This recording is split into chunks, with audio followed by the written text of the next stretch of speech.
आणि सर्व उपस्थित माझ्या शेतकरी बांधवांनो, भगिनींनो आणि मित्रांनो, असं नालायक आणि खोटारडा सरकार महाराष्ट्राच्या इतिहासामध्ये पुन्हा येणार नाही. ज्या बळीराजाची फसवणूक करू शकतात, अन्नदात्याची फसवणूक करू शकतात, शेतकऱ्यांना वाऱ्यावर सोडणारे हे नालायक सरकार आहे. असं नालायक आणि भ्रष्ट सरकार महाराष्ट्रामध्ये कधी झालेलं नाही. या सरकारला जाग आणण्यासाठी आजच्या या मोर्चाचं आयोजन केलं. एक मनमोहन सिंग साहेबांचं सरकार होतं आणि मनमोहन सिंग साहेबांच्या सरकारच्या वेळेस शेतकऱ्यांना 70,000 कोटीचं कर्ज एका झटक्यामध्ये माफ केलं गेलं होतं. आज 11 वर्ष पूर्ण झाले आणि आमच्या मानगुटीवर मोदी नावाचं एक पंतप्रधान त्यांच्या नेतृत्वामध्ये या देशामध्ये भाजपचं सरकार आलं. हे एक राक्षस रूपी सरकार आमच्या मानगुटीवर बसला. या मोदी सरकारला उद्योगपतींचे 19 लाख कोटी कर्ज माफ केलं. किती? 19 लाख कोटी. आणि शेतकऱ्यासाठी यांच्याकडे पैसे नाही. म्हणजे उद्योगपतीसाठी पैसे आहेत, त्यांचा कर्ज माफ करण्यासाठी या नालायक लोकांच्याकडे पैसे आहेत, पण शेतकऱ्यांसाठी मात्र पैसे नाही. असं हे बेईमान नतभ्रष्ट सरकार केंद्रामध्ये आणि राज्यामध्ये बसलेलं आहे. अरे तुमच्या औकात नव्हती, तुमची द्यायची दानत नव्हती, तुम्ही जर तुमच्या मनामध्ये नियत नव्हती तर मग शेतकऱ्यांना संपूर्ण कर्जमाफीचा आश्वासन का दिला? हे काय जुमला होता? शेतकऱ्यांना कर्जमाफी देतो म्हणून सांगितलं, 7-12 कोरा करू म्हणून सांगितलं, धानाला बोनस यांनी 2 वर्ष धानाला बोनस दिलं. आमचं सरकार असताना आम्ही बोनस दिलं, पण यावेळेस बोनस देतो म्हणून सांगितलं, कर्जाचा पत्ता नाही, बोनसचा पत्ता नाही, बोनस मिळत नाही. मग हे सरकार करतं काय? 1.5 लाख कोटीचा शक्तीपीठ मार्ग नागपूर ते गोवा, 1.5 लाख कोटीचा पर्यायी मार्ग आहे, तरी पण यावर 1.5 लाख कोटीचा मार्ग मंजूर केला.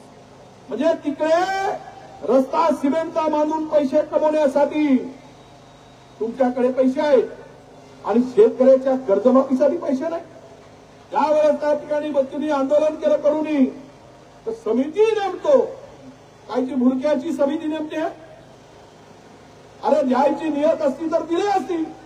म्हणजे हे वाटाण्याच्या औषधं लावायसाठी समिती, आणि समिती काय नेमायचं? कर्ज माहीत आहे, शेतकऱ्यांची संख्या माहीत आहे, किती कर्ज आहे ते माहीत आहे. तुमची नियत जर इमानदारीची असती तर तुम्ही हे कर्ज माफ केलं असतं, घोषणा केली असती, पण ते केली नाही.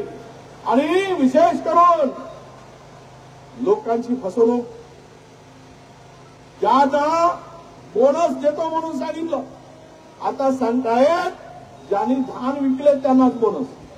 मग 2 वर्ष सरसकट काढून दिले. 2 वर्ष आमची सरकार होती, आम्ही सरसकट दिला. यावेळेस धान 15%, 20%ही सेंटरवर गेला नाही. मग किती लोकांना हा बोनस देतील? आता बेईमानी करतायत, शब्द फिरवला आणि सांगत आहेत की ज्यांनी धान विकला म्हणजे खरेदी केलं, ते ऑनलाईन केलं तेही नाही, ऑनलाईन वालेही गेले तेही मेले, आणि हे नालायक लोक तरले. म्हणजे तुम्ही जर धान खरेदी झाला असेल तरच त्याला बोनस, असा नवीन अध्याय काढला, नवीन अध्यादेश काढला. म्हणजे किती बेईमान आहे ते पहा. यांच्या रक्तामध्ये शेतकऱ्याला देण्यासाठी यांची नियत नाही, यांचं रक्त नाही, हे आता स्पष्ट झालेलं आहे. आणि यासाठी या मोर्चाचं आयोजन केलेलं आहे. आता ही झलक आहे, ब्रह्मपुरी पासून या मोर्चाची सुरुवात झालेली आहे. भ्रष्टाचार प्रचंड, एक माणूस सुटत नाही, पैसे दिल्याशिवाय काम होत नाही आहे. प्रचंड भ्रष्टाचार. संजय गांधी, श्रावण बाळ यांचे पैसे, आणि काय तर त्याच्यामध्ये केवायसी. अरे कोणाला केवायसी करते रे? ज्याच्याकडे खायले नाही आणि त्याला केवायसी सांगताय. सर सकट पहिले खात्यामध्ये पैसे जात होते बँकातून, आता केवायसी करायला लागते म्हणते. बुरक्याची केवायसी कोणाला करते का रे? केवायसी असे मूर्ख लोक स्वतःला शहाणा समजून गरिबाची लूट करायसाठी, त्यांना शोषण करण्यासाठी अशा पद्धतीचे नवीन नवीन जुमले हे सरकार आणत आहे. आणि पुन्हा जेवढ्या लोकांनी धान सेंटरवरून खरेदी केली त्यांचा तो 200 रुपये आपल्या श्रावण बाळाचे 200 रुपये श्रावण बाळाचे 10 वर्षापासून घोषणा केली.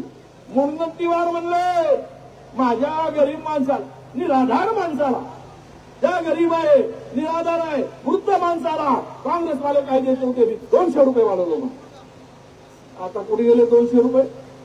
कुठे आहे त्याचे 200 रुपये? 500 रुपये नंतर सांगितले 200 दिले नाही, 500 दिले नाही.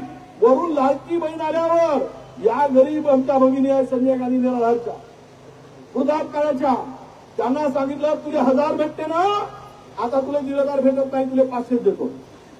आता पहा 500 देतो म्हणून सांगताय. किती नालायक लोक आहेत ते, किती बदमाश लोक आहेत. म्हणजे तुमच्या बापाच्या घरचा देता तुम्ही. अरे त्यांना 1000 रुपये मिळत आहेत आणि वरून 500 15,000 तो गरीब तो वृद्ध बाई माझी माय काही पोट भरू शकेल, तिचं कुटुंब चालू शकेल. पण अशा पद्धतीनं फसवणूक करणारे सरकार आणि भ्रष्टाचार तर याचा सीमा राहिला नाही. हा मर्यादा पाहिला तुम्ही. वन जमिनी सामूहिक वन हक्क समिती पुढे झाडच लावलं नाही. राधा ऑर्गनायझेशन हे कुणाची ऑर्गनायझेशन माहित आहे का? हे ऑर्गनायझेशन तुकट्या म्हणून आहे. तुकटे हा तूप खाला आणि टच ठेवला तूप खाऊन तुकट्या. याचे कोण कोण जर खात आहेत याचा हिशोब मी करणार आहे. आजच माझं पत्र झालं आहे आणि असेंब्लीमध्ये हा प्रश्न उपस्थित करू. या तुकट्याचा सुद्धा प्रश्न उपस्थित करू. यांनी बघानी माझ्याकडे आला होता भेटायला, मला झलकला. मग आमच्या हेमराजीच्या लक्षात आला. त्याने त्याच्या मागे धावून त्याला हाकलून लावला. म्हणजे आता आला होता बंगल्यावर भेटायला, म्हणजे पाप केला आणि आमच्याकडे आला. सगळा खड्डे खोदूनच नाही ठेवला. खड्डे तरी खोदले असते तर त्याला टाकता आला असता खड्ड्यात. झाडा लावलाही नाही, खड्डे खोदलाही नाही.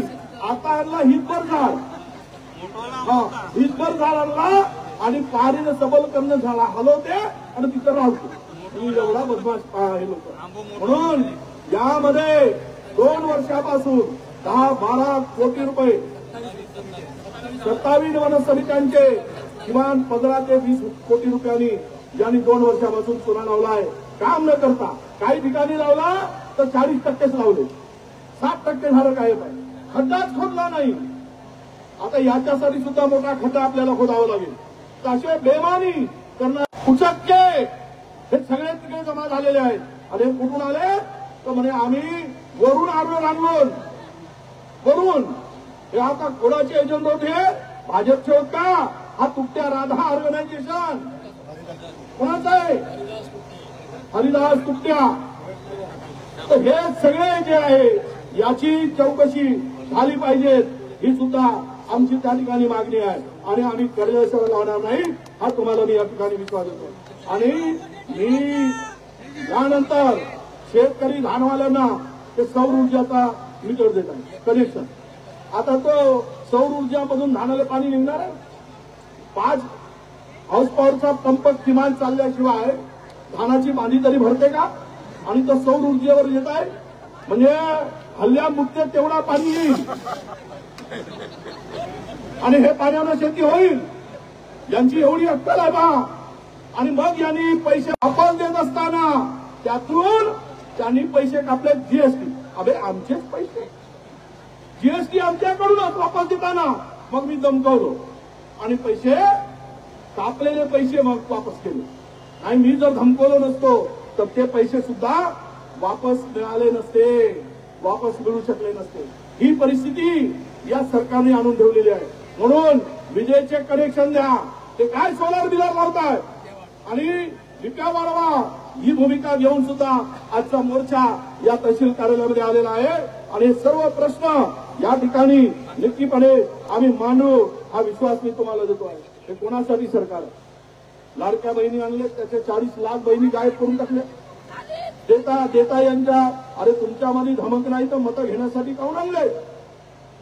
आणि सांगितलं आम्ही तो एक माजी मंत्री लोणीकर हरामखोर ह्या फिरल तिथे याला चपला न्यायला शेतकऱ्यांचं माय बापाची जरी गमावली आहे असा नालायक माणूस हा लोणी करतो. त्याचं वक्तव्य तुम्ही पाहिलं. तो काय म्हणते? कास्तकारांना तुझ्या बापाने 6,000 मोदीनं दिलं. तो हा लोणीकर म्हणतो तुझ्या मायला तुझ्या बहिणीला साडी आम्ही घेऊन दिली, 1,000 रुपये आम्ही लाडक्या बहिणीचे दिलो म्हणून सांगतो. म्हणजे आणि तुझ्या अंगावरचे कपडे आम्हीच दिलो, तुझ्या पायातले बूट आम्हीच दिलो. याच्या बापाचे होत का या लोणीकरच्या? हा कोण लागलाय? इतकी हरामखोरी. अरे गरीब माणसाची खिल्ली ओळखतो. शेतकऱ्याच्या संदर्भात तुझ्या ह्या भावना आहेत की शेतकऱ्याला म्हणजे मान करणारा हा भेटल तिथे याच्या तोंडाला काळं फासलं पाहिजे. या म्हणतो ना आम्ही जोडे दिले, त्या जोड्यानं याला हाणण्याची वेळ आली आहे आणि याला त्या पद्धतीने केलं पाहिजे. असा नालायक माजी मंत्री शेतकऱ्यांचा अपमान करतो आहे. आणि म्हणून या सगळ्यांच्या बरोबर अनुसूचित जाती, अनुसूचित जमाती पुरे पोर्टल बंद करून टाकले, योजना गुंडाळून टाकले, त्यातले पैसे काढून टाकले आणि ते पैसे कोणाला दिले तर लाडक्या बहिणीला दिले.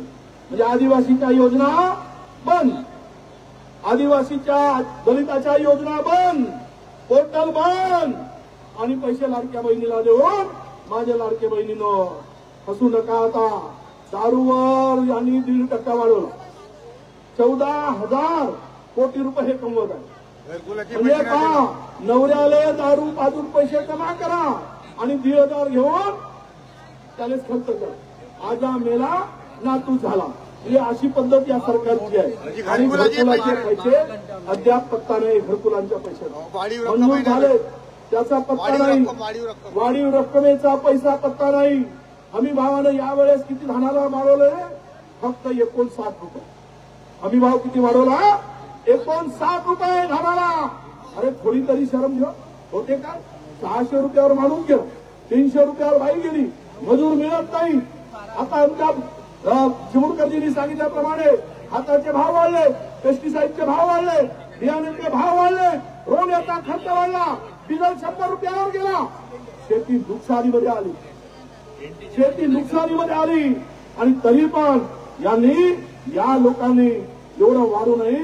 हमी भाव फक्त 69 रुपयांनी वाढवला. सिलेंडरचा भाव वाढवून टाकला. घरकुलाचे पैसे मिळत नाही, एनटीच्या घरकुलाचे पैसे देत नाही. असं बेमान सरकार या ठिकाणी आलेलं आहे. आणि म्हणून यांना धडा शिकवण्याची गरज आहे. तुम्ही लाडक्या बहिणींना सांगा, माझं आव्हान आहे, हे तुम्हालाच लुटताय आणि तुम्हालाच वाटतंय, तुमच्याच वट्यातून काढतायत आणि तुमच्याच खिशात टाकत आहेत. असे बेईमान सरकारना धडा शिकवण्याचा निर्धार या ठिकाणी आपण करावा अशा या नक्की. आणि तुम्हाला शेवटचं सांगतो, एवढं खोटारडं माणसं कधीच पाहिलं नाही. काय म्हणत होते मोदी साहेब? बहनों तुम्हारे उपज का, तुम्हारे फसल का, अनाज का भाव में दुगुना करूंगा. पुढचा आहे दुगुना नाही आणि जे पाहिजे तेही भेटत नाही. धानाचे भाव घसरून गेले, विचारत नाही. उन्हाळी धान खरेदी झाला नाही. व्यापाऱ्यांनी 1700-1800 मध्ये खरेदी केला. बोनसचा पत्ता नाही. पुढे नेऊन ठेवलेले शेतकऱ्यांना, पुढे नेऊन ठेवले शेतमजुरांना, पुढे नेऊन ठेवला बेरोजगारांना, पुढे नेऊन ठेवले आमच्या भगिनींना. आणि म्हणून आता यांना धडा शिकवण्याची वेळ आली आहे. मी विधानसभेमध्ये या विषयावर घेऊन सरकारला जाब विचारणार आहे आणि सरकारकडे उत्तर मिळाल्याशिवाय या सरकारला आम्ही सोडणार नाही. हा विश्वास या ठिकाणी मी आपल्या सर्वांना देतो आहे. आपण फार मोठ्या संख्येने पाऊस असताना सुद्धा आपण आलात आणि त्या ठिकाणी या खरं म्हणजे 10 लाख कोटीचं कर्ज करून या भिकारी झालेल्या सरकारने काल परवा खासदार आले तर 5,500 रुपयाच्या चांदीच्या काठीमध्ये जेवण दिले. अरे भिकारी आहे, कर्जबाजारी झालेला आहे आणि 5,500 चांदीच्या ताटामध्ये काय खाले असतील, काय खाय वाढले असतील. 5,500 जेवण अरे एका कुटुंब महिनाभर खाल्यावरही उरते. पण 5,500चा जवान. आणि म्हणून एकीकडे 5,500चा जवान आणि दुसरीकडे गरिबासाठी असलेली शिवभोजन थाळी पण 10 रुपयात असं लालच सरकार सत्तेवर आहे. म्हणून आपल्या सगळ्यांना विनंती आहे की अशा सरकारला धडा शिकवण्यासाठी आपण आलात. आपल्या सर्वांचा या पावसामध्ये भर पावसात आलात. खरं तर हे पापी सरकार आहे म्हणून जून महिना कोरडा गेला. जाता जाता आता बारीक बारीक पडत. हे पांढऱ्या पायाचे सनीसर आले तिकडे. हे असे आले की काही ना काहीतरी येतच असते. पाहिलं तुम्ही विमान अपघात झाला. आता पुष्कळ विषय आहे नंतर बोलतो. पण असे बेमान आले आता पावसात सुद्धा तुम्ही मोठ्या संख्येने या ठिकाणी आलात. तुमच्या सर्वांचं मनापासून मी स्वागत करतो. आणि सरकारला कोणत्याही परिस्थितीत शेतकऱ्याची कर्जमाफी द्यावी लागेल आणि घेतल्याशिवाय राहणार नाही हा विश्वास देतो आणि माझ्या शब्दाला विराम देतो. धन्यवाद. जय हिंद. जय हिंद. जय श्रीराम. राम राम.